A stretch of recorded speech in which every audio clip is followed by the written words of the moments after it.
Good evening, ladies and gentlemen. My name is Asad Lalji. Welcome to the SR House. And for those who don't know us, Avid Learning is a public programming platform and the cultural arm of the SR Group. We've conducted over 1,000 programs across multiple formats like workshops, panel discussions, festivals, seminars, and connected with over 125,000 individuals since we began in 2009. In fact, this year we celebrate 10 years of our programming at Avid. We focus on our core verticals are the arts, which is applied visual and performing arts, literature, cultural heritage, and innovation. And our curatorial focus includes presenting symposiums, conferences, target discussions like we have here today that probe meta issues and initiatives. Our vision is to invite more people into the conversation about the arts and culture by deepening their multicultural learning experiences through sustained partnerships and by diversifying our programs through new spaces, formats, and approaches. In this light, we regularly collaborate with the consular presence in our maximum city, and we've done considerable amount of work with the US Consulate General in Mumbai over the years, including presenting authors like Padma Lakshmi, photographers like Steve McCurry, filmmakers like Mary Dorr, worked with the Iowa Writers Workshop, and many experts in the area of art, government, and foreign policy. And we're delighted to continue our partnership. We're very honored to have Jennifer Larson, Deputy Principal Officer of the U.S. Consulate General, with us here today. She's going to the official vote of thanks, so don't run away. You have to wait to hear her. Moving on, literature is one of the most robust and important verticals for us, and we're constantly striving to bring newer perspectives, voices to our audiences. We've collaborated with literature festivals. Many of you all have attended some in the past, authors, intellectuals, publishing houses, and we're delighted to continue our partnership with Penguin Random House, with whom last year we launched a slew of authors, including Amit Chaudhary, Shobha De, Ajoy Bose, and most recently Gurcharan Das. We're driven by the belief that learning never stops, so we can't wait to see what we're going to learn today from this wonderful panel. So without further ado, on behalf of the US Consulate General Mumbai, Penguin Random House, and Avid Learning, welcome to Women Innovators in the Emergent Era, a panel discussion on the emerging power of women in the workplace and beyond business in various creative fields in India and abroad. It gives me great pleasure to welcome on stage our very impressive panel, international business author and former vice chair of GE, Beth Comstock. Just a plug for her book. Her book is on sale out there, so please go buy some copies and get autographs after the event. Artist and former director of the Calibrate of Festival, Mumbai, Brinda Miller. Food entrepreneur and founder, The Table, Gauri Devidayal. Deputy Country Representative, UN Women, Nishta Satyam. And our very own moderator, very own SRite, President Emerging Businesses, SR Group, CEO of Litmus World, Sandeep Sen.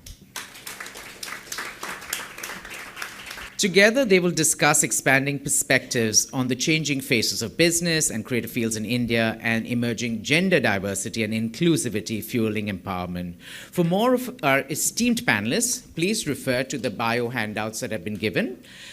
Please remember, take out your phones, put them on silent and start using them. Get social. Our post, repost, tag. Our handle is @AvidLearning and hashtag is Learning Never Stops. Thank you very much. Over to you, Sandeep, and look forward to a fascinating discussion. With the topic, Women Innovators of the Emerging Era. Because the panel is so distinguished, I want to keep this free-flowing and let you hear the views of the panel on various things. I just want to give a very brief overview. In fact, I spent some time writing it, so I want to read a very brief part of it. Is that the World Economic Forum estimates that it would take almost 80 years to hit gender parity. And I was surprised by looking at that figure, because this presents a strong case for women, and not just women, even men, to ensure that it is not business as usual, it is not the status quo. And obviously it makes sense to have much more women in the workplace. UN has estimated, UN for Women, that it could add 12 trillion to the GDP. In fact, the UN for Women, which Nishtha represents, has various forums, including one called Planet 50/50 by 2030. There was a recent women's empowerment program in Bombay, and I heard Julia Gillard, a former Prime Minister of Australia. And she said, look, the sad truth is that there is no country in the world where we have gender equality. And, but the most important thing is women's voices need to be heard in framing solutions to current problems. And women and girls have to be innovators and agents for change so that they can influence not just other women, but others in gender equality in public policy. And we have here with us women innovators, women agents for change. So we're looking forward to a panel discussion to look at how can we have more gender equality, how can we have more innovative places for women in the workplace, and how can we change the status quo. Beth, let me start with you. As Asad said, you have been one of the most successful women in business, vice chairman of GE. In fact, Forbes named you as one of the most powerful women in 2015 and 16. Before coming into what you did, I was looking at a Forbes interview where you said, why I turned down Steve Jobs twice. And I'm going to quote, apparently Steve Jobs and you met, and then he left this message for you on your phone. This is Steve Jobs. I just wanted to say how much we'd like to have you work for us in Apple. We're about to make something really big happen. You haven't seen anything yet. If you have questions, I'll be happy to talk to you directly. Tell us about this, and tell us whether you have any regrets at all. Yeah, thank you. Thanks for being here. Should I use this one? I'll give you back yours. Yeah, sure. So yeah, I think that's, I wrote about it in my book. I've shared that story because I did have some regrets about it. I mean, let me take a minute to set the context. It wasn't the right job for me. And there were two potential jobs, and neither of them were right for me. And it was really hard to say no if I also set the stage of, at the time I was working in media, I worked at GE, which owned NBC, I was back at NBC, and I was in a job that was pure change. I actually wasn't doing as well at it as I wish I were, and I had a lot of reason to want to leave. So I give you all that, and here's this guy, and it was just before the iPhone came out. So he was Steve Jobs, and it was Apple, but it wasn't Steve Jobs and Apple that we know now. And when he said, like, things are going to get really big here, I remember sitting with my husband, going through the offer, and there were some nice stock options associated with it. I remember we sat down at the kitchen table, and we were like, how big can these things really ever be? I mean, really, how much can this stock go up, right? So, so if you look at it financially, you'd have to go, well, that was not a very smart move. There were a number of considerations. At the end of the day, I wanted to be about content. At the time, it was a technology company. I didn't want to move my younger daughter. She threatened that she'd have bad behavior if we moved. I actually would have been good for her if we had moved. But there were a lot of reasons, but ultimately it just didn't seem like the right thing for me to do. And I think a couple of lessons. I did regret it at times. Yeah, okay, the stock options would have been nice, but it wasn't about the money. Well, I didn't do it because it wasn't the right thing for me, but what I regretted at times were I could have perhaps challenged myself to be better. I mean, what I heard from people was he was a tough boss, but everybody felt he made them better. So I regretted that I missed that opportunity. That being said, with any kind of change, I think you pick a path and you have to make it work. And so regret doesn't get you very far. And so, it's a fun story to tell now. I wallowed in regret at times, but I've moved on. Sure, thank you. But what you did, of course, was continue in GE, and you tried to bring a new innovative, a new digital culture in GE. Tell us, what you did, because you were looking at innovation, you were looking at other things in GE. And since Asad mentioned the book, and I just read a lot about the book, Imagine It Forward, what's the way forward for change in the workplace? So 2 parts. One is you didn't take the apple, pluses, minuses, but you did transform GE. What did you do there? And how does this book, Imagine It Forward, take that whole concept? Yeah, well, I hardly changed GE, but I was part of a lot of efforts in the company to do that. And I guess why I felt compelled to write the book is that I did witness how hard a lot of us work to change things. I mean, becoming a global company was an incredibly difficult thing to say we're going to be more Indian in India and not just try to be a big global company. I mean, it took a lot of work to do this, and there were a lot of people doing it. It wasn't fast enough, it wasn't big enough. I mean, I think that's one of the challenges as somebody who's in change. There's just always more to do. But what do you have to do? I think you have to first start with yourself, and I think that's why I felt like writing the book. I had to share, like, I had to have a journey into myself to say, I call myself a change maker, but truth is, I don't like all change. And I have to learn how to adapt. And in work, I think what happens in companies, whether it's a company that's 5 years old, or in the case of the company I work for that was 130 years old, you get complacent. You think you know the answers. You have great products. You know what's happening. And so you're not as fast. You're not as adaptable. You're not as nimble. So if there was anything that I and the teams I worked with helped, it was opening us up to the world that was changing, recognizing that there was a faster world. I mean, here's a line I feel strongly about. I mean, the world will never be slower than it is right now. Ray Kurzweil, the futurist, says that the 21st century, there won't be 100 years of change. It's something like 22,000 years of change. And then perhaps the most sobering is that 50 years ago, the average Fortune 500 company had a lifespan of 75 years. Today, it's 15. Facebook just turned 15.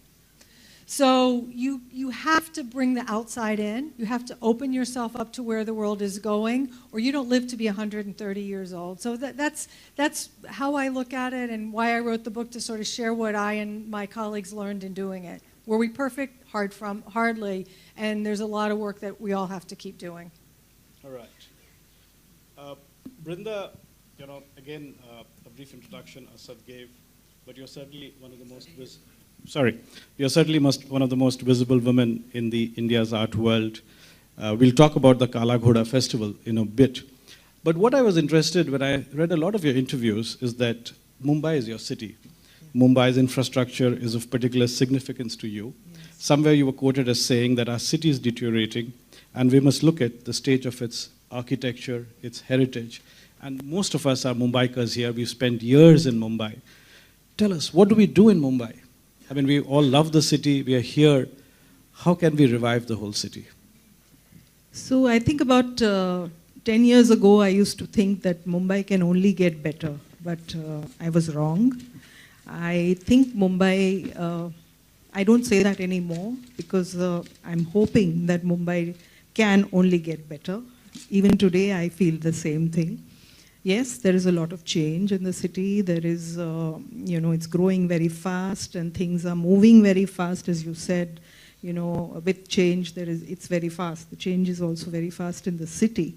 The infrastructure is terrible. There are so many high-rises at the same time. I live in a building which was made in the 60s. And sometimes I think let's break it down and let's have those, multi-story car parks. And because we're always having a problem with parking because there's so many cars in the building, and I'm secretary of the building, and I have fights with all the people who live there. And everybody's in a bad tempo all the time because they're so frustrated with the way life is. And, we used to have a water problem at some point. And then, of course, there's the traffic. And I live on Breach Candy, which is noisy. And I'm one of the luckier ones because Breach Candy is a good place to be. But when we do go, to Ghatkopar or even by road, it's impossible. It's really so difficult to move in this city. But of course, at the same time, the people are wonderful. So the people are the important thing about the city. It's like New York, It's like a melting pot. There's so many different types of people. There are, who are interested. I think it's because of the subject today that so many people have turned up. And I think it's a wonderful thing that, we have this Calibrate of Festival, for example. And everyone is so well behaved. There is no nuisance. There are no fights on the street. The energy is so good, and I don't think that can happen anywhere else except here. No, you're right. I mean, Bombay has a vibrancy. You talked about New York, which all big cities, the well-known big cities have. But you know, like Miami has an Art Deco section, and it juxtaposes with the high-rises, etc. Why can't we kind of cater to the high-rises and yet maintain the heritage that many famous cities have, where they have maintained the heritage and yet cater to modern demands? So I think we are moving that way. We have a lot of Art Deco here too. Don't forget. And maybe. And how do we keep it and maintain it and not be broken by high rises, as you said, or parking lots? So that area, in fact, has been declared as it's been preserved area. So we cannot. So I think that's actually quite safe. We also have our Kalaguda, the beautiful buildings there, which our association, people don't know that whatever money we make from the festival goes towards maintaining some of those buildings. Recently, the synagogue got restored, as you know. Mrs. Jindal, Sangeeta Jindal, she contributed a big chunk to that, but nobody knows that the Kalagoda Association also gave 30 lakhs towards the restoration of that. So there are people who want to do that, and I think we're getting there very slowly. Of course, it's also lack of funds, and the government isn't terribly, sympathetic, and they have different priorities. But there are a group of people, group of citizens, and I think Mumbaikars will always see to it that their city doesn't go down the drain. And absolutely, and more power to them. Gauri, you are a well-known food entrepreneur. A lot of people must have gone to the table. Two interesting things I found. One is you were in London and you are a chartered accountant and you've worked with the Big Four. I think your husband was in San Francisco and you came back to India and did something very, very different. What was the inspiration? How and why did you do it? And what's been the entire journey? So there was no inspiration. I actually tried talking him out of it for the longest time. It was one of those things. I think, so we moved back in at the end of 2007, and the whole sort of dining landscape was very different from what it is today. And both of us, neither of us were from hospitality, but both of us just loved eating. And I think it was out of desperation that we, even considered opening a restaurant. We'd both moved back from cities where, the sort of plethora of dining options is amazing. And I think it was just a need that sort of led to this. But I have to admit that, it was my husband Jay's idea, and I did try talking him out of it for a long time. And then, when that wasn't working, I figured I might as well sort of help him out, given sort of my professional background, which was law and finance. So, the idea was just, I still had my day job, and the idea was just to help out with setting up, incorporating a company and opening a bank account and, reviewing a few documents, and that was it. But, this business is crazy. It's 24/7, as I soon realized, and having sort of it became like having two full-time jobs, and I ended up sort of picking the restaurant route. And making it very successful. Well, you always liked taking challenges, because I read somewhere that you love scuba diving. And you mentioned somewhere talking about your first dive. I was extremely nervous about the idea of dying. I think I watched Jaws too many times for my own good. But I decided to try it once, and the minute I came up from my first dive, I wanted to go back for a second round. So tell us about that, and how does one look at these challenges and overcome them? Because I've always been interested but never managed to do it. So I, like I mentioned, I'm a chartered accountant by profession, and auditors are definitely not risk takers. Let me clarify that. And that's probably why I also tried to talk him out of it, because I felt like, with the two of us, it was like the blind leading the lame, frankly. And but having got into the business and learning all about it from scratch, I've actually become a lot more sort of a risk taker and adventurous, because I've just realized that it's, what have you got to lose? It's sort of become the mindset. And I think, it's totally true. I was never a fan of going deep underwater. But, when I was there and I kind of felt like, okay, I'm just going to give it one shot, and I've just gotten addicted since. So I think it's, it's definitely, I definitely attribute a change in myself to getting into this business. Absolutely. Nishta is the Deputy Country Representative, I beg your pardon, for UN Women. And that's the entity that is dedicated for gender equality and women's empowerment. She's also worked in the private sector with KPMG, American Express. When I was trying to look at your biodata and trying to do some research, I found that it also says that you're a futurist. And I'll come to that. But you've authored a number of studies on the business value of inclusion. And I recently read a McKinsey study where it says that in companies and where women are there in the boards and in senior positions, they've seen a much greater return on equity, return on investment. So are there examples, and I'm going to ask you and Beth, that businesses have really benefited from that? And if so, why aren't we seeing more of it? Because it directly relates to the bottom line. Well, I just want to put on record that Apple rejected me once, so between Beth and I, Apple lost out on quite some bit of talent.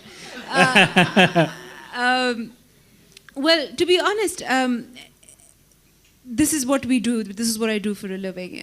The agenda of women's empowerment is extremely close to my heart. So we do these talks day in and day out, and I find it really, really surprising when people get on to the business case of including women, because there is no business case to exclude women.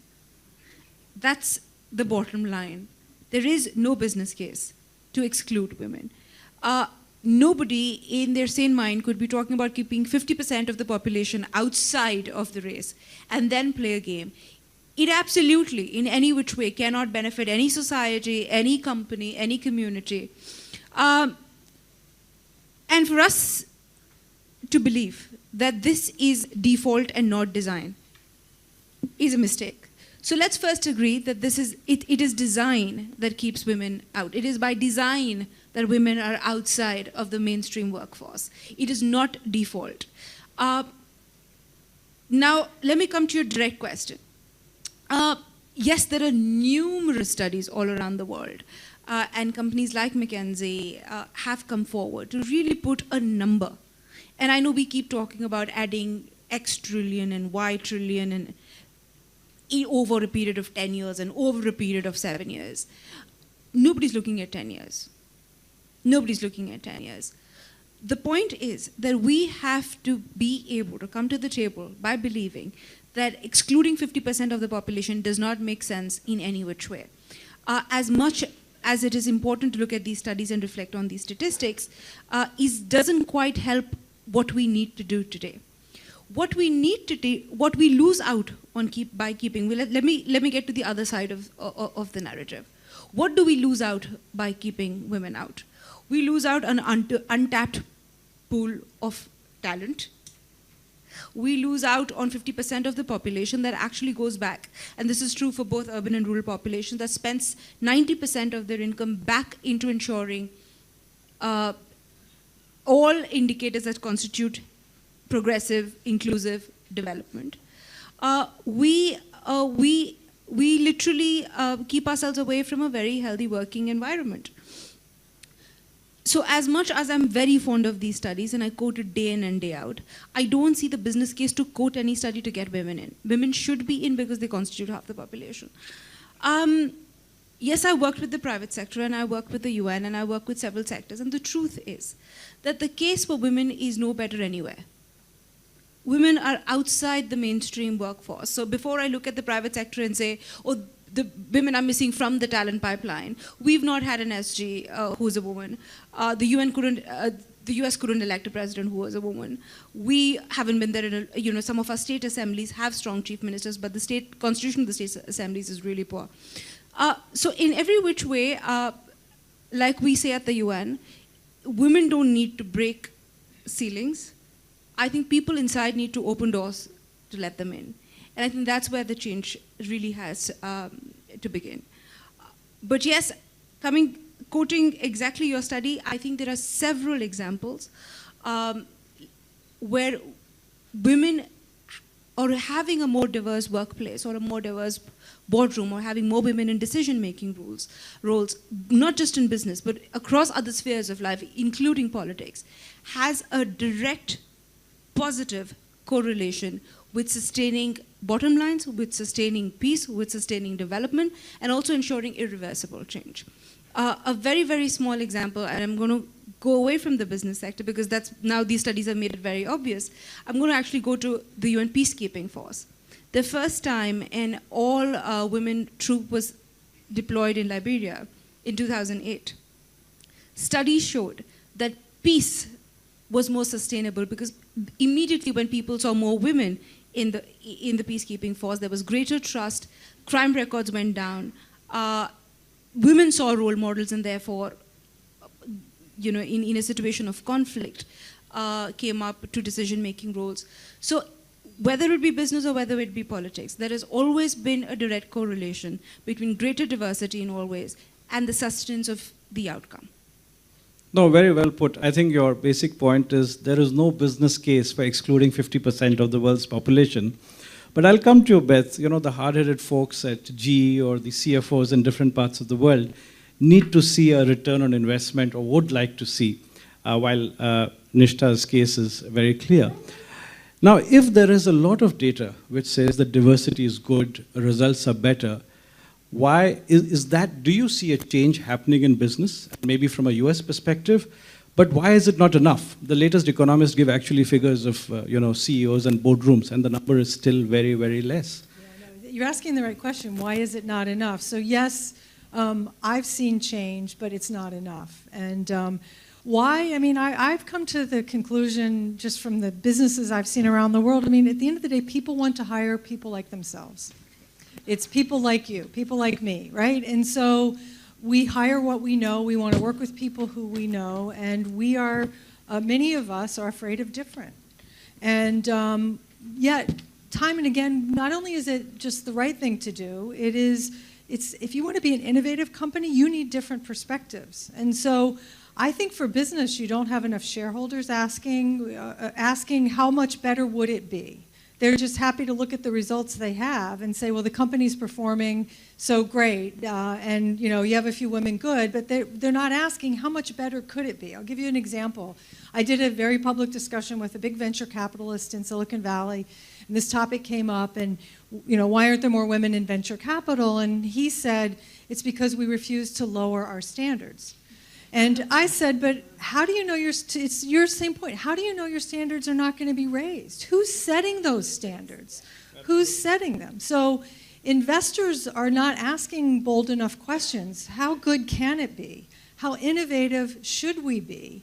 And so I think that's really the issue, is that we're just accepting of people to hire what we've always hired, do the things we've always done, and we dress it up and call it innovation, but it's not. Absolutely. Brinda, I wanted to come back to first take the Calibrate of Festival, because that's of interest to a lot of people. What's the role that the Calibrate of Festival has had, and how do you get more public patronage, whether it's in Mumbai or any other city, and support for the arts? So tell us a little about the Calibrate of Festival, your role, and how do you get much more public support for doing many more of these events? So the best thing about Kalagoda is, as some of us think, it's the end, because we worked so hard at it. And no, besides that, no, to be serious, actually it's the audience. It is so encouraging and so fabulous. I think all these years I worked for Kalagoda only because people would come up to us and say, thank you. And I said, why are you thanking me?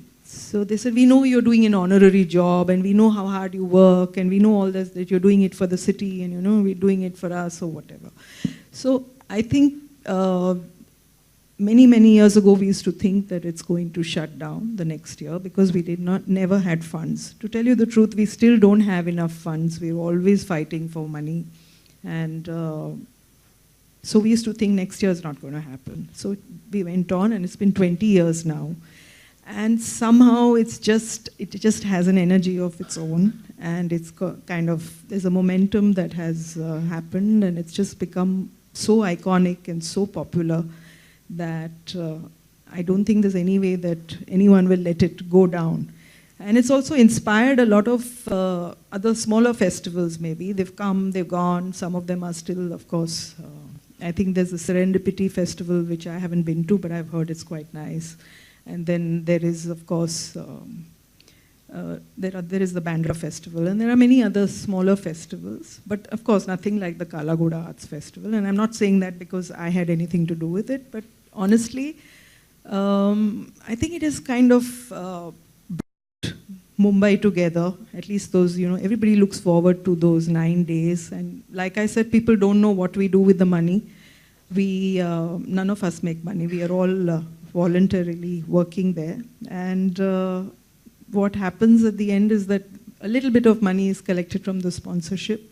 And because we invest it and then we get the money from that, we put it towards restoring the area. And as you see now, it's become a very happening place. Anyone who has a little shop also in the back street will say, we are in Kalagoda. And I'm sure, Gauri, you also say that, right? That we are in Kalagoda. Even if it's, there's so many restaurants now.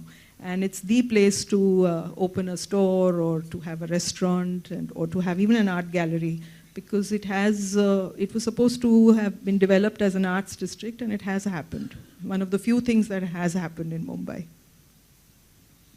I think imitation is the best form of flattery when you say, we are in the Kalagoda area, because Wadala becomes New Cove Parade, and then there's Upper Worli and all of that.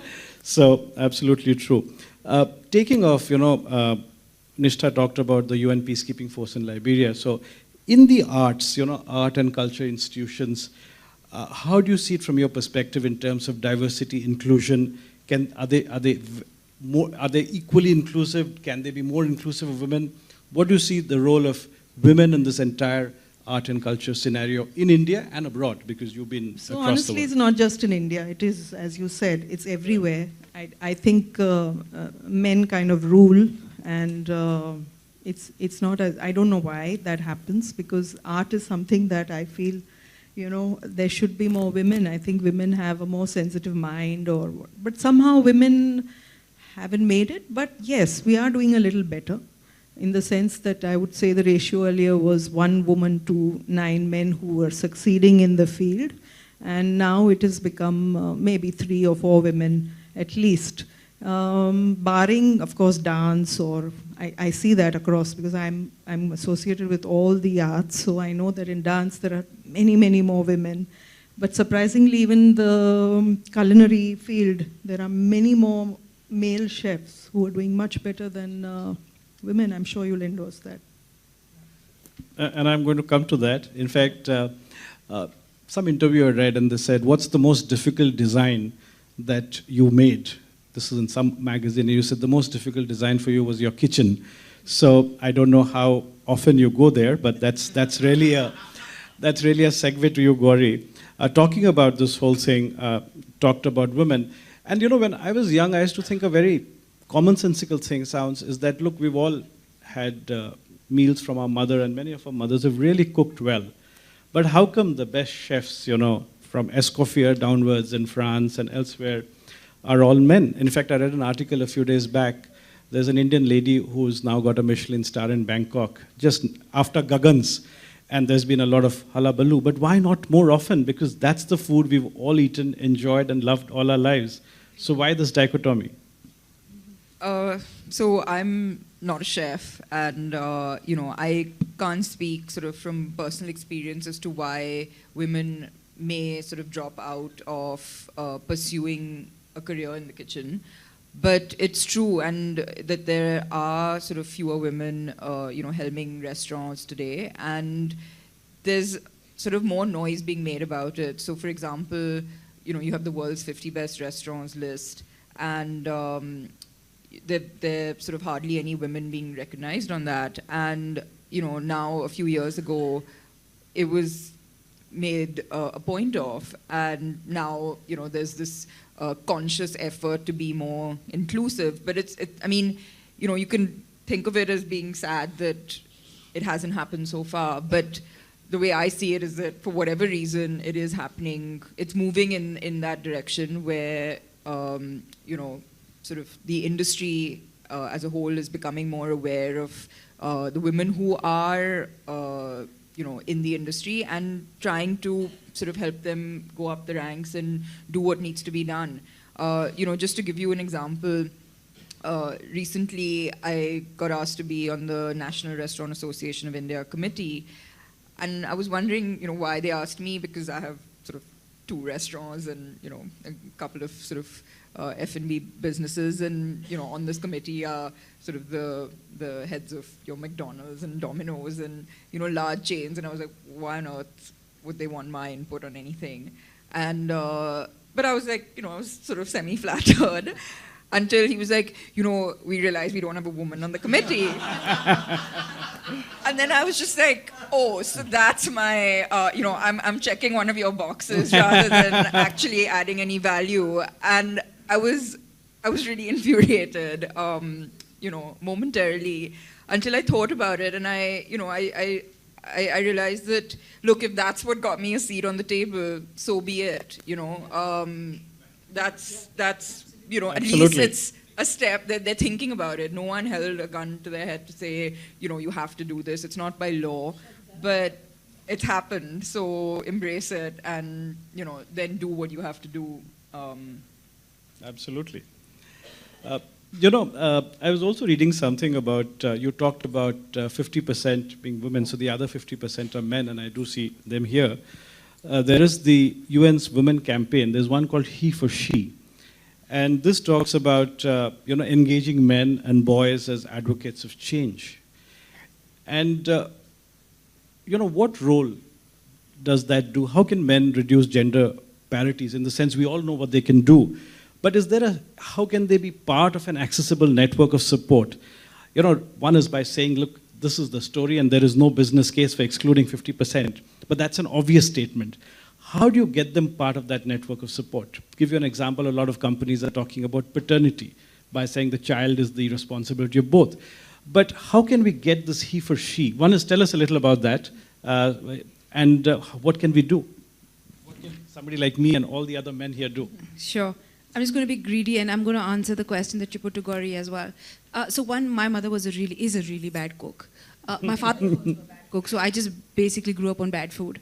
2, I do want to congratulate Gauri for naming something as simple as the table, because every time I wanted to start a business, I've spent 6 months thinking of what to name the damn thing. And I've been thinking of something different and never ended up starting anything. And then I realized that businesses and ventures with very simple names are very successful. So it's a great learning for me. The biggest companies are Apple and Orange. Well, yeah, I know. Well, I'm sure Gauri's on her way too. So yeah, congratulations, Gauri, on that. Well, he for she, coming to the more serious part of it, he for she is a solidarity campaign. And I think it is not just a solidarity campaign in isolation.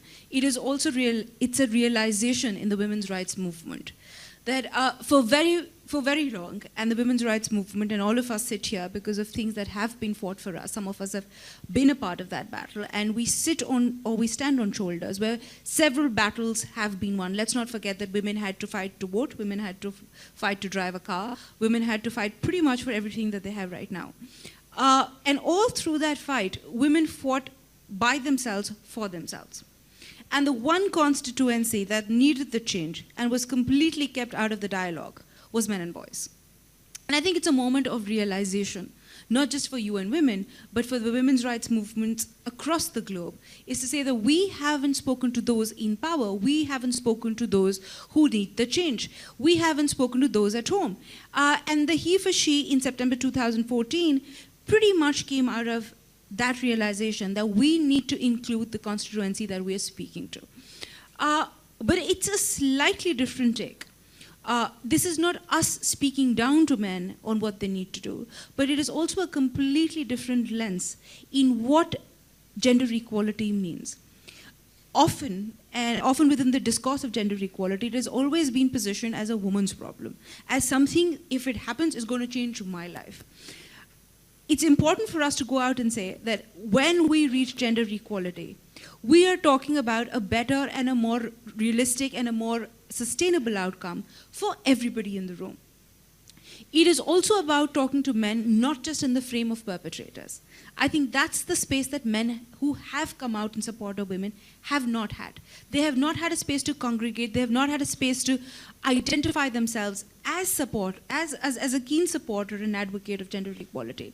So the He for She campaign actually started out of the thought is to identify men and boys who are really challenging notions that they've been fed into, like women, and stand up and say, listen, I'm a gender equality advocate and I want to stand with you. So the He for She campaign actually creates that space for all of us to mobilize one half of humanity in solidarity with the other. So that's what the campaign really is. What role do men and boys have? Whoa. Now that's what I like to speak for an hour, and it's not in my nature to let go of a captive audience, but I'll be decent.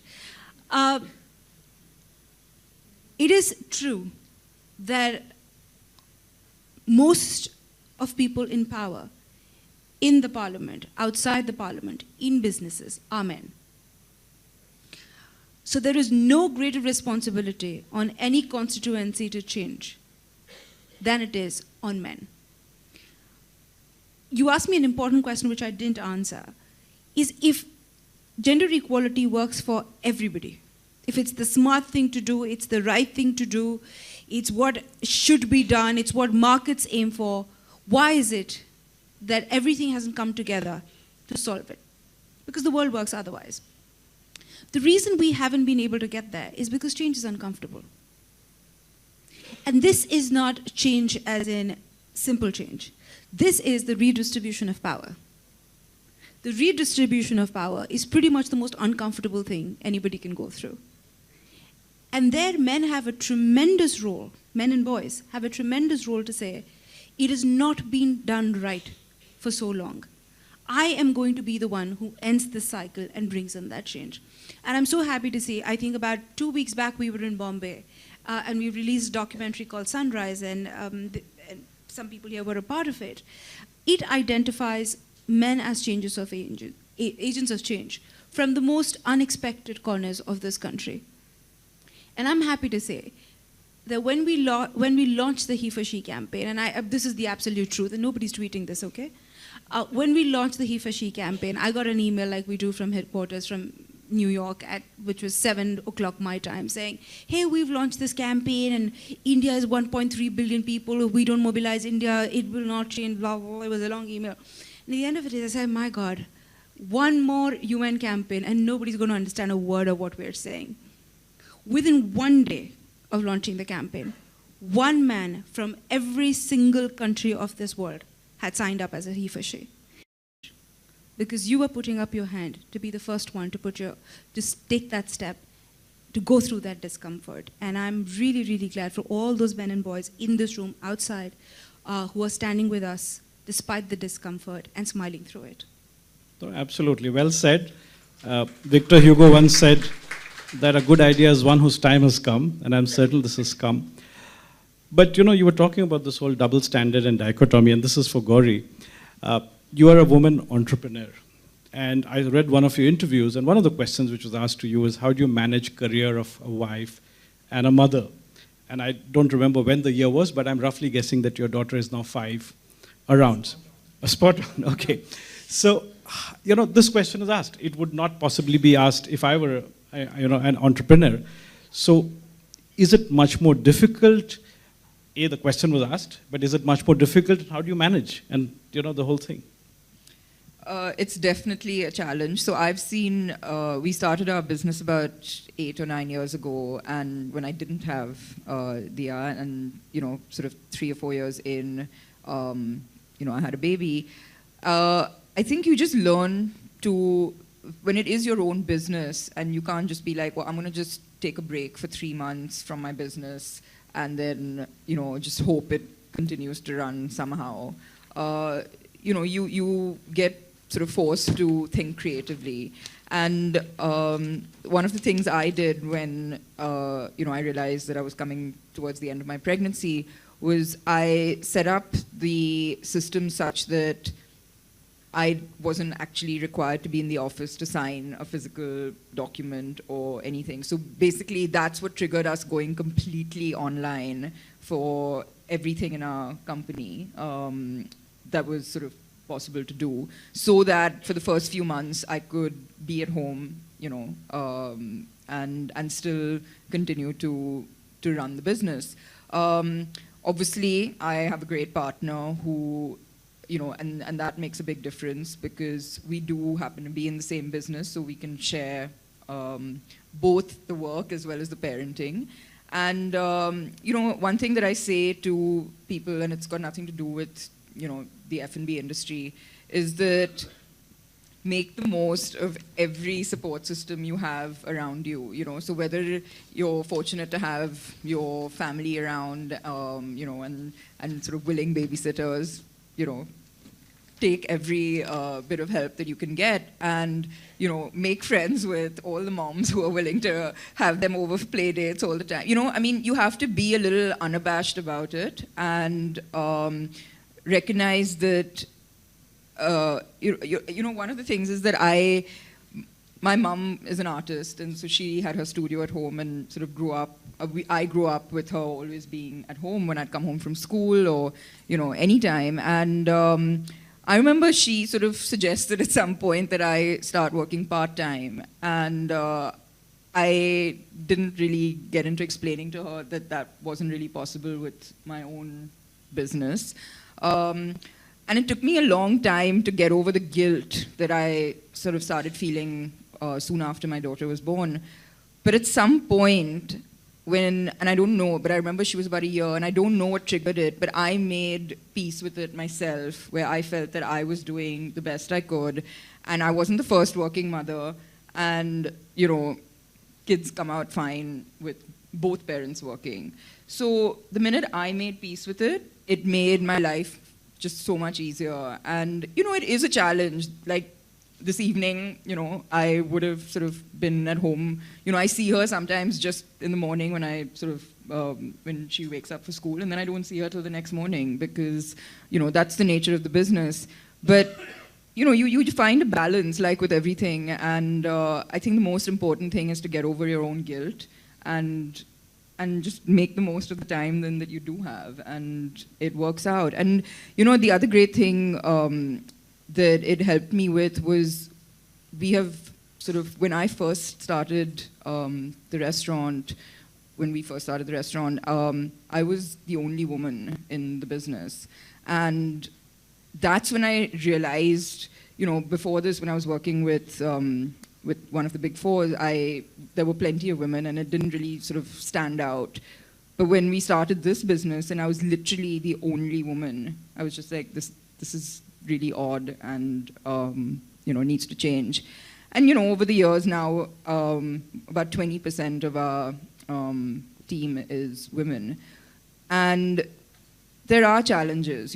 They will message in the morning and be like, my son's sick and I can't come in today, or, I need to do this, I need to, go to a school event.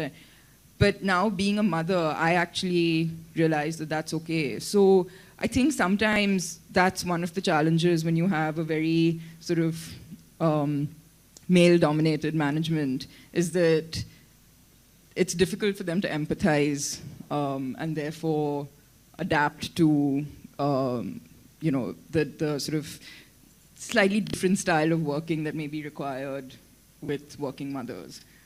So I think one of the best things is that it just made me more empathetic towards the women that we have, and I realized that they're a great asset, and it's possible to make it happen. Sure. And the interesting part you said is that I got over the guilt. In fact, my wife always makes me feel guilty by saying, why should she be the one to feel guilty? And absolutely right. But you know, it kind of helped you because obviously you're an entrepreneur, you run your thing. But for companies where people are not owners, you know, isn't it very important for companies to have a very clear, a good paternity policy and to look at the responsibility of parenthood as in both the parents? Obviously the choices of the mother, but I know some companies in Europe do more than the others. India is still not up the curve. What do you see in the US and elsewhere? The U.S. isn't where it needs to be either. It's getting better. I think you're seeing much more broad parental leave. You're seeing it happen at a government, a state government as well, with some progressive states pushing to make it legislation. I think it's a broader issue, but I think companies are hopefully just easing up and letting their employees live the life that they want to live find the balance that they need to live, whether you're a father or a mother. So I do feel it's getting better for that, but I also think people need to be clear in the help they need. They need to say, I'm going to take some time off. I want to be with my child, whether I'm a mother or a father, and I'm going to take care of my work. I'm going to get it done.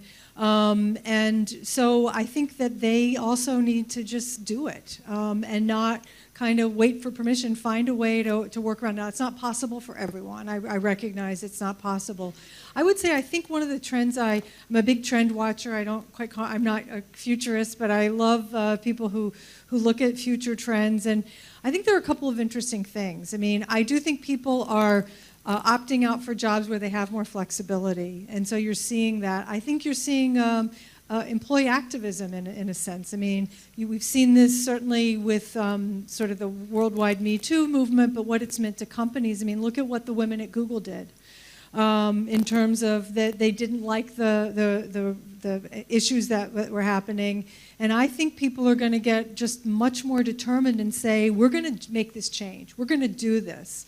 And parents want to spend time with their kids. They know it's important. So I think now people have more tools. So I would say if you're running a company, you're in a team, running a team, like what's stopping you? If you don't do it, I think the team may take the matter into their hands. Right, and people in Google actually wrote to Sundar Pichai by saying that, look, we're not happy. I was reading on your website this line as to why you wrote this book, and I was fascinated. What you say is, what holds us back really is fear. It's the attachment to the old, to what we know. We need more people with imagination and courage, willing to take risks and fight for the future. That's why I wrote this book. Now, give us some examples, of what it is that will make people fight for the future. What have you seen? Well, you've got a great panel of people here who saw an opportunity and made it happen. So I think part of it is storytelling, right? The ability to have a vision for what the future looks like. We're afraid because we only imagine the scary scenarios, the loss of power, as opposed to what it might mean when you're sharing the power, when you have other opportunities, what it might mean if your workforce is happier, they feel more rewarded. So in some respects, I think that's part of our obligation. We go right to the fear. I think this point about imagining a workplace where there are more women, what other jobs might people be able to have? I mean, does everybody have to have the same exact roles? Does everybody have to do it the exact same way? I find people looking for more creative outlets, more fluidity in their professional life. We can imagine that and we can make it happen. So I think it's a very personal effort. And I think that's what you're seeing here. Everyone has come about it in a different way. And to me, change really starts with accepting we have these fears, realizing that what we're doing is protecting our power. To your point, we're protecting our power, but you're going to lose your power the harder you try to protect it. And so I think those are some of the issues that we all have to confront with change. And no one said it's easy. Why do you get a pass to only get to do things that are easy, especially in business? Your job is to take on the hard things. And so, anyway, I could go on for a while, but I think that is really incumbent on all of us, and it starts with each one of us, with our teams. You can't wait for the big company to change. You've got to do it. So what do each of us have power to do? We each have power to imagine a different team that we work with. So what do each of us have an obligation to do? Go hire people who are different. that's where you start. Just hire people who are different from you. They look different, a different gender, a different background. They think differently. Just because you're a woman doesn't mean you can only hire women. And so I think for all of us, that power starts with us, and that's really what I was hoping to get at with the book, sharing some of the challenges that we all have to say, and just realize it's fear that holds us back. Yeah, and as Brinda said, it's always people like us that you want to do. So do you have the ability and the courage to hire different people? Nishta, there's one question I want to ask. Since you're working with the UN, you're doing a lot of work with the government, and since we are all from India here, what's the response, what's the feedback that you're getting from the government of India, the government of states? Because that has a very big role. And anyway, Chatham rule applies, so you can say what you want. But is there something that the government is really doing? And therefore, since you're also a futurist, how do you see the future? I'll give you the last word at the end. But what's the role that the government and the state governments are doing in this country? Okay. The truth is that I think it has come to knowledge to governments, and rightly so, that women's empowerment is not an issue that can be put aside. That women constitute 50% of the vote bank, and they're an important constituency for vote bank politics. And therefore, you see a lot of these issues on manifestos. It's a good thing that women have gained that prominence as a vote bank constituency. Is that the only reason that governments are looking at? And is that only symbolic? Let me say something here. One, I think there is genuine recognition with in many parts of the government that they cannot put women aside when you talk development. There is also growing recognition within state governments that when you use and when you invest in the woman as the agent of change, the change that they want is more sustainable, is more irreversible, and is also quicker. And the entire microfinance movement of lending to women, where women are more creditworthy, is a good example of how people have learned to listen that women are more responsible, are more sticky as consumers, and there's a high return of investment. So I think there's a growing recognition. I wouldn't say it's universal. I don't think it's the same across all governments. But there's growing recognition that women as agents of change have a strong role to perform in the outcome that are desired by any government, particularly in a democracy. Is it symbolic? Is the interest, are the schemes, policies, the big things, the big campaigns that we hear about, are they symbolic, are they true in intent? I would like to believe that a lot of it is intended, is well-intentioned, reaches out to women in a specific, targeted manner. Some of it may be symbolic. But for me, even if it is symbolic, it's not necessarily a bad thing, because change has to begin somewhere. So if the Economic Survey of India is printed in pink paper because it's our standing up for women's rights, I don't know why pink though, but pink. Is it symbolic? Yes, it's absolutely symbolic. Does it mean anything? It doesn't.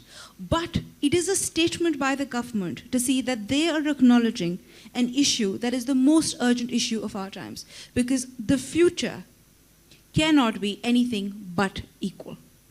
No, absolutely. And this whole issue you talked about, women paying, for microfinance. I mean, Grameen Bank in Bangladesh is a great example where they lent initially only to women because they knew that these would be, people who would pay back. But what you're saying is, look, a beginning is made. Even symbol is a beginning of change, and hopefully that will translate into real change as we see. There was a discussion on the Me Too movement, and obviously I can't leave that. A well-known author actually defined this and said that the Me Too movement has redefined things previously considered normal, has helped accelerate cultural change that is happening in the way that business and society treat women.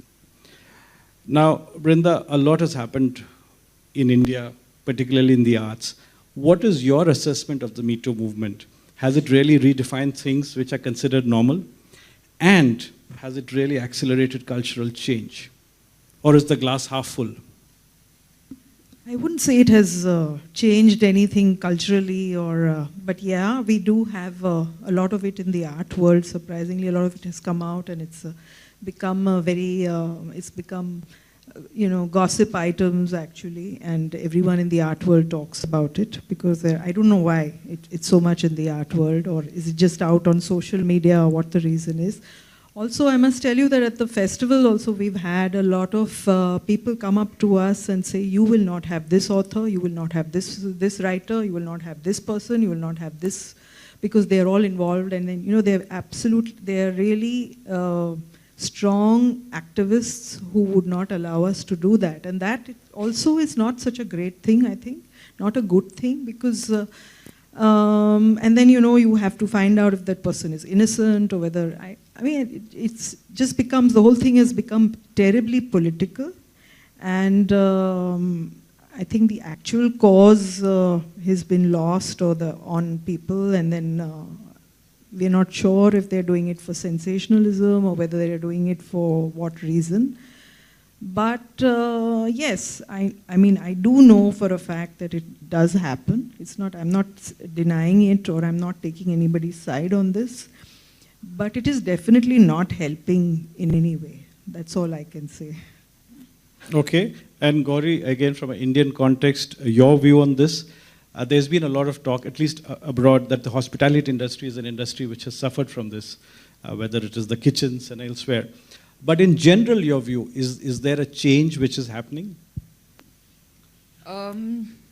Obviously there's much more awareness now, but I think also as an employer, I am I'm more sort of aware and therefore inclined to do things to make people feel comfortable. So for example, we have one of our businesses is a kitchen which is in the middle of Ray Road in a very industrial neighborhood. And, it's not a busy street, and we have events that finish late, and, it has been something that's sort of led to a lot of young women chefs not feeling comfortable to work with us or at that location. And I think that, it got me thinking about the things that we could do to allay that sort of fear, whether it's having women security guards or, arranging sort of cabs for them which go from sort of the door when they wouldn't normally, they'd normally just get on a train, or, just basically making them feel more comfortable. So doing whatever we can to make them feel more comfortable. So I think it's just made me more aware as an employer, but, and I think that's across the board. It's not sort of specific to the F&B industry. But I think what is important is how do you make conditions, and that's what you're referring to, safer for women. Right, whether dropping them or it's late in the night and so on and so forth. Or even their shifts. Or even their shift timings. Exactly, Right. Another interesting point, Beth, from your point of view, and we are really talking about the biggest changes in society and economy that we've seen. How do you ensure that women are not part of that digital divide? And how can they take advantage now of this entire change, whether it's the gig economy, and I think you referred to that, is to upend and completely realign social structures that Nishta was talking about. So this pace of change is the fastest that we've ever seen. Is this a great opportunity for women to change the existing power structure? Yeah, I love that you're asking that. I think that might be one of the questions we should all leave here with, realizing that this digital age represents some unique opportunities for women. I think we talk about the digitization, how it's going to do away with all of our jobs. There are going to be a lot of jobs that are going to be created, and a lot of jobs we still need, specifically service kinds of jobs. Jobs that traditionally have played well to women. I mean, robots are going to break down, and they're going to need repaired. You're going to need elder care. You're going to need health services. These things, the human touch, I believe, is going to be even more valuable in a digital age. So what can women do? One, they should still invest in digital skills. I think there are amazing programs around the world. Girls Who Code in the U.S. is one of them. I'm sure there are others, other places. So you need to be able to have those skills, but you also have to invest in the humanity, the creativity, the people skills. And my experience has been that women excel in some of those skills. And so it may be that technology is going to unleash more of an opportunity for that. And so I hope that's the case, but that's what I believe. Absolutely. And Nishta, also to you, because you're also a futurist, how do you see the future? One is from the digital point of view that Beth said, but how do you see the future looking at as you're looking, not just wearing a UN hat, but wearing a hat as an empiricist? Are we seeing a paradigm shift in our lifetime? Because there is no case, as you said, for not changing that. And you mentioned another great thing is that men who support women should be counted to stand up, right? How do you foretell the future? Is that change going to happen?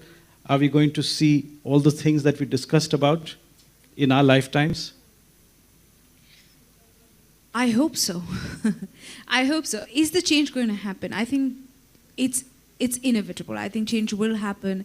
Change is happening in our families. Change is happening in our communities. When we speak to those younger than us, then we realize that they're in a completely different paradigm. Their understanding of challenges, their understanding of gender equality and the spectrum of gender is so much more different from what we think. So change is inevitable. The only question that we must ask ourselves is, how long are we going to sit back and wait for change to happen? Because there is a cost. There is a cost to society, there is a cost to companies, there is a cost to the economy when such change doesn't happen as quicker and as swifter as it should. And I keep saying this everywhere I go. If each of us did nothing differently, we would be sitting here and discussing exactly this another 80 years from now. What the world has come together is to put together an agenda that they have to achieve by 2030. As of today, there is no country in the world, none whatsoever, that can claim to be a gender equal country in the parameters that governments have set for themselves. This is not what the UN has given them. This is what countries have come together to agree to. So as per their own set parameters, there is no country in the world that's a gender equal country. Can we afford to wait till 2080? I don't think we can. So the question is, what are we going to accelerate? What are we going to do differently as people? And I do believe that change is personal. Yes, we can wait for a company. I completely agree with that. We can wait for the company to change. We can wait for the government to change. But change is personal. I think all of us have a scope of influence, as small, as big, as wide as it may be. But the most important constituency, because we work on the ground, is the constituency back home. If things don't change back in the household, it is difficult for companies to change. It is difficult for the government to change. It is difficult for any one actor to bring that change. So I think when we look at the future, which to me is can be nothing but equal, it is about changing the paradigm within home. And I think the paradigm shift within households, particularly in the Indian scenario, has happened. We've seen that change happen in our lifetimes. And I think we're continuing to see change. And I'm glad that men and boys are a part of the solution as much as they were a part of the problem, but they're a part of the solution. And we have many great examples here of how that has manifested. Coming back and quickly on the digital divide, I do think that we're not talking enough about artificial intelligence. I think when we have gender conversations, we think AI is something separate, it's technical, we're not going to talk about it. But every time we go back and we talk to Alexa, we don't particularly realize that it is AI right in your household. So in no time, in a country of 1.3 billion people, will we have to find a solution that maintains the creativity, the art, the creative economy of the country, is fairly labor intensive, manages to occupy 1.3 billion people. So if not exaggerated, we are looking at the private sector, the civil society, the UN. Have you switched off my mic because I'm saying this? Okay. Governments come together in a way to address a challenge that we pretty much right now have no clue of. My fear is that because women are at the margin of a workforce, with AI replacing jobs, and before we know, the banking industry has completely changed. We no longer walk into a people-intensive unit. We walk into tellers and machines. We see it in airports. I believe that it is also going to be easier in the workforce to write off women if women remain at the margins of a workforce. So reskilling in India has to be gender equal. It has to be done from a gender parity lens. But the bogus argument that women have always outnumbered on EQ and not on IQ is a very profound argument right now, because if there's anything that you need in the AI world, it's EQ. So if that works for, whatever works for us, man, just get us in. We don't deserve to be out. No, you do. And like you rightly said, be the change that you want to see. That's a slogan that Barack Obama stole from Mahatma Gandhi. But I see that we are running out of time. I had promised not to discuss Donald Trump to myself, but I want to ask a question. I want to end this by Beth, that she said there is change happening in the US. They call it the Year of the Women, from Me Too and Harvey Weinstein, but more in this November congressional elections. The number of women doubled, not just fivefold, but across diversities from Latino to blacks, etc. So do you see real change happening?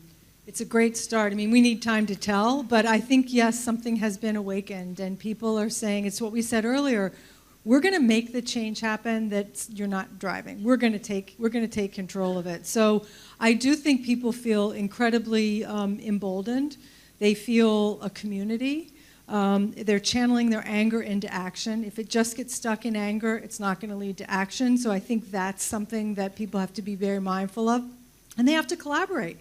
They have to collaborate with others. It can't just be, it's about women and men working together for social change. I think climate change is a good example of where you're seeing a lot of bipartisan support. You have to, because it equally affects all of us.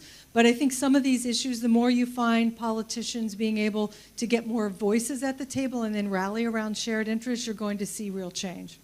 Absolutely. And like I said, I want to give the last word to Nishta. Your comments on the Me Too. I think we're waiting to see the movement unfold. We are at UN Women extremely glad that women are speaking up. And I think the change with the Me Too movement is that the culture of silence is ending. The culture of impunity is ending. What is known as business as usual is no longer business as usual. And I think that's a good change. It's a change that we've all been waiting for. Yes, I personally have a view on name and shame. But I also have a view that women must speak up.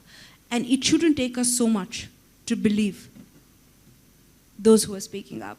Because I think it is a fundamental assumption that women are rational beings and will not do, just like men won't do, things irresponsibly. Women too will not speak irresponsibly just because they have a platform and an opportunity to speak. There has been a lot of backlash from several constituencies to say, are women finding their moment of fame by speaking up? I just want to remind ourselves, and I'd bet my last penny on this. Let's take the Harvey Weinstein case. You spoke about it. I'd put the last dollar or the last rupee in my bag if anybody can name one of the persons who spoke up. Everybody knows Harvey Weinstein. So nobody is speaking up to find their moment of fame. It is difficult, it's discomforting, and no woman wants to be known to be at the end of sexual harassment. It's still, just because it's online, it doesn't make it easier. It's just made it slightly more enabling. So it's still not easy to speak about what has happened 2 years back and put a traumatic experience and narrate it to the rest of the world. But yes, it has become more enabling, and I'm glad that all of us are listening to voices. I hope that each one of you will lend the ear that women need, and we will together end the culture of silence and end the culture of impunity together. Yes, it is going to cost us a few who don't deserve to be there. Sure. Such is the process of change. But we must go through it to be a more balanced society, to make sure that women feel safe working where they work and coming into workspaces. Because men have that comfort. I think women deserve that comfort.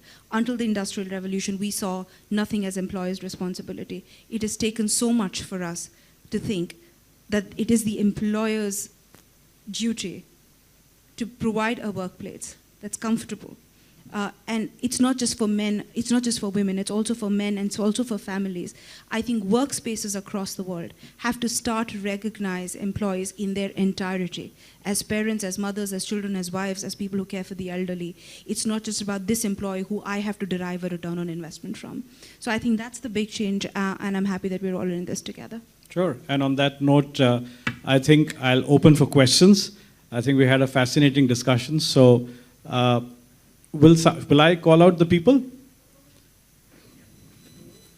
Let me first, since we're talking so much about change, let me ask the lady behind you and then I'll come to you.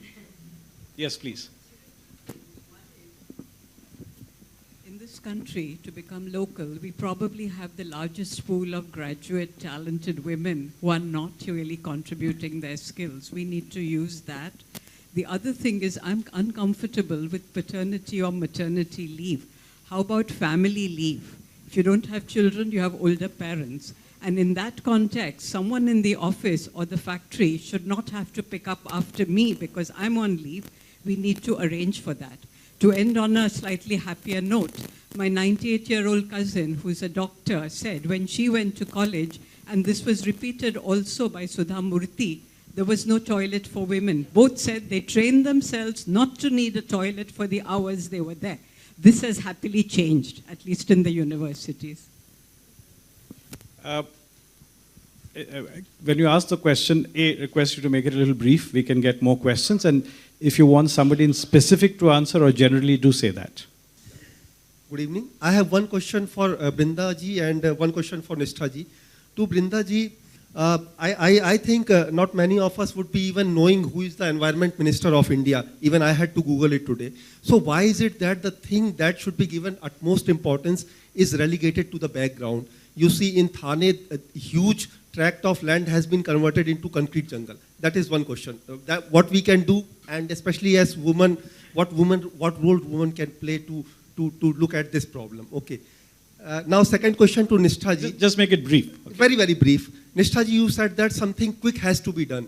When so many ladies were made minister in this government, when this government came to power in 2014, I thought that they were going to make a revolutionary change. But we are very much disappointed by what they have, the way they have performed. Or even in the case of Me Too also, when one of the ministers was found, then they just chose to be silent. So don't you think that keeping women at such a huge pedestal where they are not doing anything is doing more, adding more negativity to the movement than otherwise? Thank you. I'm really surprised that in a cabinet of 32 ministers, you are putting the responsibility of changing the world only on 4.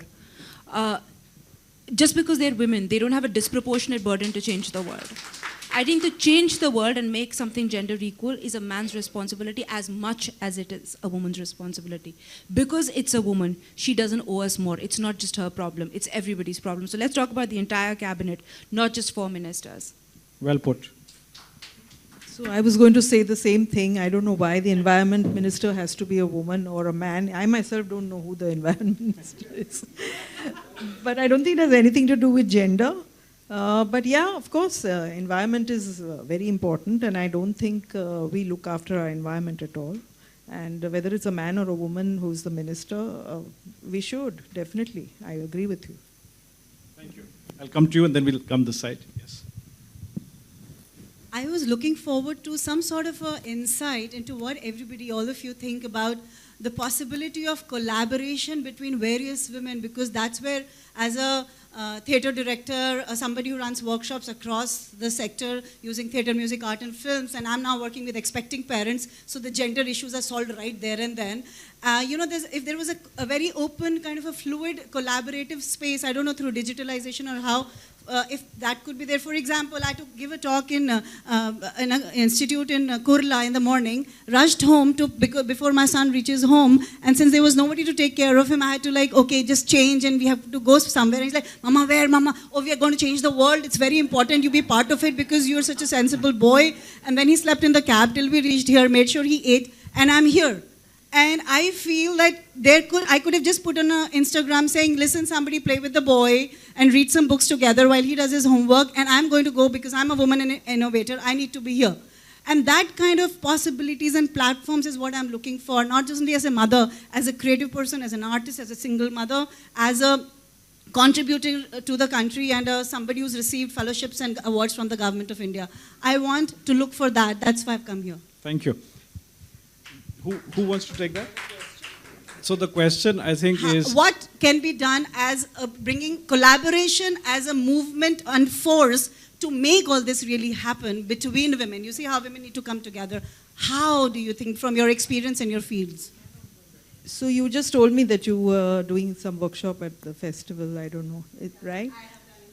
So that's what we do, actually, that's what I do. I do only collaborations with various people. In fact, I do so many different things. I think we women are so capable of managing it, and that's why you're here with your son today. You yourself have answered your question. So. No, I'm crazy, so I could do it, but there are 30 women who sat at home and decided to not go because even I took a moment. So there are so many women who need this, I'm crazy, so I could come. There needs to be something more. Why don't you start it? I mean, I know you have a lot. It sounds like you have a lot on your plate, so it's like, give a busy person one more thing to do, right? But I mean, I think it does take people seeing a need. That's where entrepreneurism starts. So start it. Maybe tonight's your seed. We hold you accountable. What are you going to start this collaboration effort? I mean, collaboration in the world we're living in is not only faster, but it's more complex. We cannot solve the problems we have to solve in the world by ourselves. And it's leading us to unlikely partners. I've seen this from business, government, small company, big company.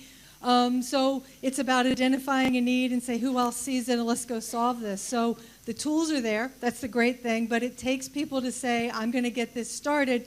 But not you. Like, it's about you empowering the community to say, let's go. Here's an idea, but let's build this together. I think that's the heart of collaboration. I just want to add to this that I bring my daughter to work all the time because I don't necessarily just want to leave her at home with, whoever's around or a nanny or whatever. And I'd rather that she just see, and I know she'll be taking something in, and maybe she'll sort of one day take over the business. I don't know. But, it's just, she's definitely absorbing when she's around. And I'm not doing it to set an example to anyone. I'm doing it out of necessity like you did today. And I think that's how it starts, is that people see that, oh, you brought your child to work and it was okay. And they'll stop judging and maybe start following and, yeah.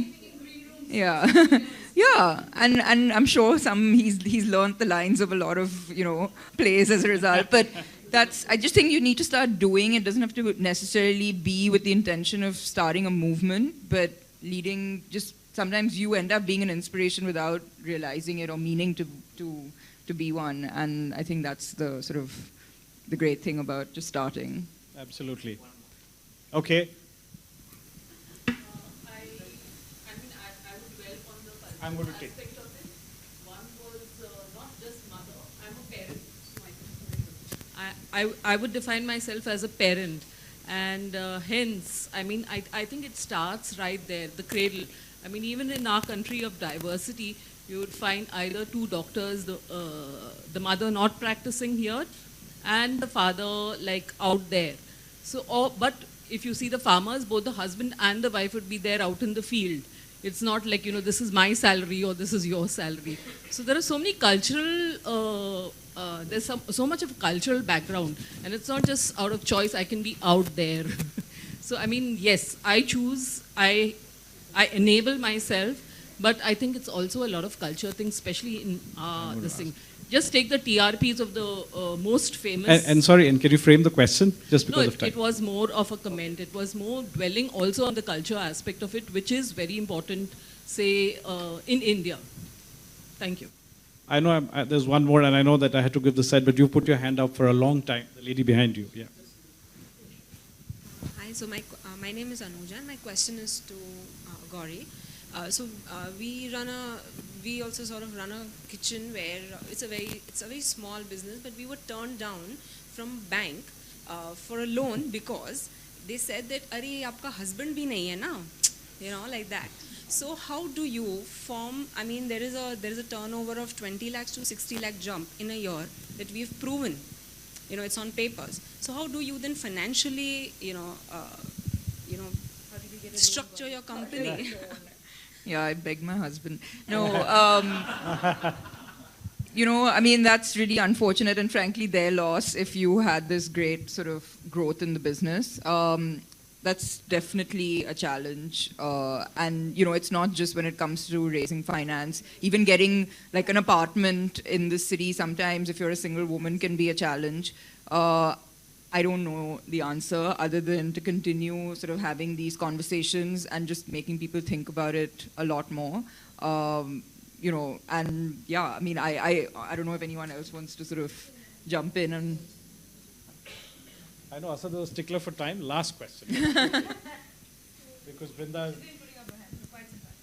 I have a really, really specific question. And first of all... Can you be a little brief, please? Just, first of all, a small thank you to everyone who has been a part of conversation, the men and the women, both. And so there is a man, like man there is women, like wizard there is witch, like dog there is bitch. But for a handy man, there is nothing called handy women, and instead there are a lot of dangerous words coming in English dictionary, like mansplaining. What's your question? Mansplaining. So I would like to, anyone who would like to share their experiences or any mechanism to cope with a really dangerous and a normalized process called mansplaining in work. Whoa! I like how Gauri handed over the mic to me like silent. Like, hey, you take this. I know. These questions are for the UN. They're as complicated as their answer. It doesn't quite get to the point. But anyway, how do we deal with mansplaining? I think mansplaining happens on... Yeah, mansplaining is essentially, when you say something out as a woman and the man exactly repeats the same thing just to make sure that the points, and it happens in meetings, it has happened to me, it happens in courts. Women judges are the most interrupted judge, even as judges. When you look, we've done this analysis where women are judges and lawyers actually interrupt more if it's a woman judge. So mansplaining happens everywhere because I think there's, the economy puts a value when a man says the same thing. It's exactly going back to the same thing that if a woman's wearing, in all homes you see a woman sew a button. But the moment it's done for some economic worth, you can't find one woman tailor out there. The woman cooks in every household, but the moment it's done for some commercial worth, you got to be paying the man because you put your dollar value. The economy puts a dollar value on the man, and it's exactly because of that value, the perceived value, that men find the need, the space, the scope, the urgency to say exactly what the woman has just said, just to ensure that everybody heard it well and it's well taken and it makes sense. Is there a coping mechanism, which is your question? We cope by turning around and showing our eyes and say, shut up. They perfectly understood. And I remember being on one panel, and there was this gentleman, who I of course don't want to name. I really want to name, but I don't want to name, who was next to me. And he exactly in the same words, with the same tone, said what I said. And I actually took the mic and I said, I just want to ask the audience if they understood anything differently between both times when it was said. And everybody started laughing. So it's not a coping mechanism, but I don't think men realize it when they do it. That's the truth. Because it's so normalized, it's so institutionalized, and it's so okay to be doing these things that I don't think people realize it. Sometimes women don't realize it ourselves. But when you do, make it a point to correct it right there and then. This is not a name and shame, but it's a way of saying it's not okay. And once it's done so much, I think it will no longer be the normal. I hope so. Thank you. And on that note, ladies and gentlemen, we've come to the end of this discussion. I hope you found it lively and enjoyable. And we are on time. But, I'm not going to add to anything because everything was said by our illustrious panel of women. And thank you, Sandeep. Thank you, panelists, for this fascinating discussion. I think there are lots more questions. I have to do my avid plug before I hand it over. We have very interesting programs planned. We have a writing workshop, how to write a bestseller in this very room on Saturday. For International Women's Day, we have the next edition of our Multipolis Mumbai series of looking at women in theater and how they have shaped theater and the city. And collaboration was one of the things, and which is something that we believe in. And so to actually do the formal vote of thanks, our collaborators, we have Jennifer Larson, Deputy Principal Officer of the U.S. Consul General Mumbai, who's going to do the official vote of thanks. Thank you very much.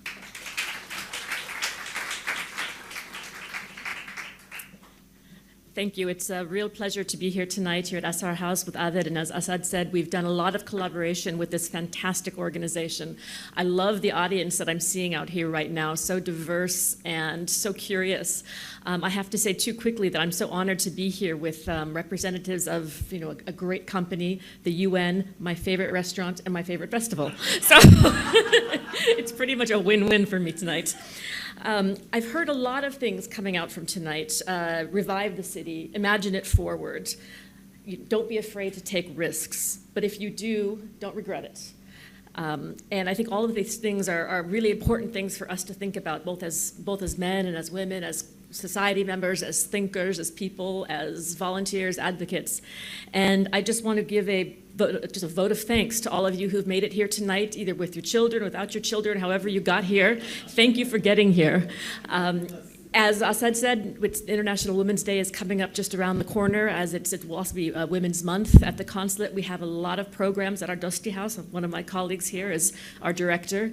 And I invite all of you to become members and to just keep this conversation going. And again, I'm so honored to have been invited here to participate and to listen in the conversation. So thank you all.